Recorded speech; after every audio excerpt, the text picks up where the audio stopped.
Hello, I'm Marc from G-Code Tutor, and I'm here with Practical Machinist to continue with writing this program of the seal cap.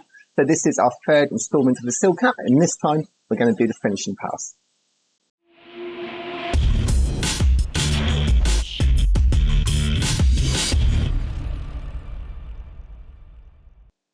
Okay, so let's just jump straight into it. So I'm going to start off with a operator's note. So this tells the machine, and mainly the operator, what's going on here. Now, machines can't read anything in brackets, so this is an operator's note. So from now on, we know that this sequence is going to be part of the finish tone. Okay, so the very next line is where I put my safety line. So here we set the machine up to a safe working condition. So if we stop in the middle of the program somewhere, we can restart this block and the machine's going to run fine. So if there's any active cycles, if there's anything such as cutter compensation that's live, this line will remove all that and reset the machine back to a safe working state to read the rest of this sequence. Okay, so what this is doing here, it's setting metric units there with G21. It's turning off cutter compensation with G40. It's turning off any cycles with G80 and setting the datum as well. So that's what our safety line's all about. So next up, we've got our tool call. So we're calling tool 2 and offset table number 2. So this is going to call our tool, and when the machine reads this, the carousel is going to spin around and put this on the center line ready to cut. So now we've got to set a speed clamp because we're using constant surface cutting speed here, and we're also facing down the front of the part. So as we get closer to that center point of the part, the spindle is going to accelerate to an infinite speed. So we need to stop that from happening because at some point the machine's going to fail, the work holding's going to fail, etc. So we need to tell the machine not to exceed a certain speed, and that's what the G50 speed clamp does. Here we're telling the machine not to go above 3,600 RPM. And talking of that constant surface cutting speed, that's G96 right here. And then we've got our cutting speed there at 900 and MO3, which turns the spindle on in a clockwise direction. Now, quite often on a lathe, we reverse the tools. We have them upside down in a turret. If we're doing that, we might need MO4 there. And it depends whether the tools are above or below the spindle.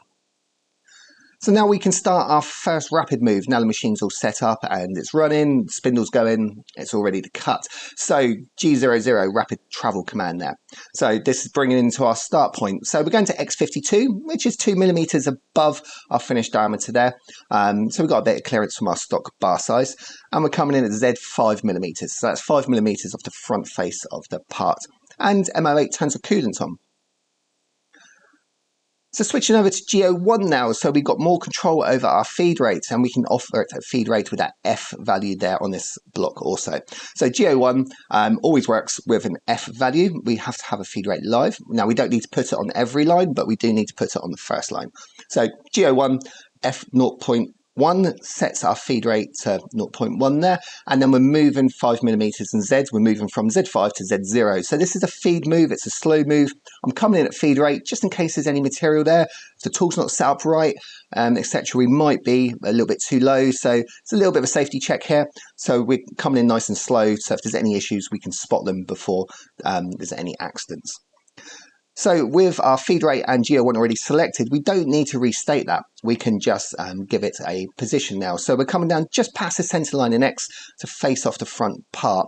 Now I'm going just past the center line, just in case the tool is below center height for slightly, and this is just to clean up any pips there. Because we're going in with a center drill later, so we want that nice and clean, that face. Okay, so now we can wrap it away. So I'm selecting G00 again, so we don't need a feed rate now.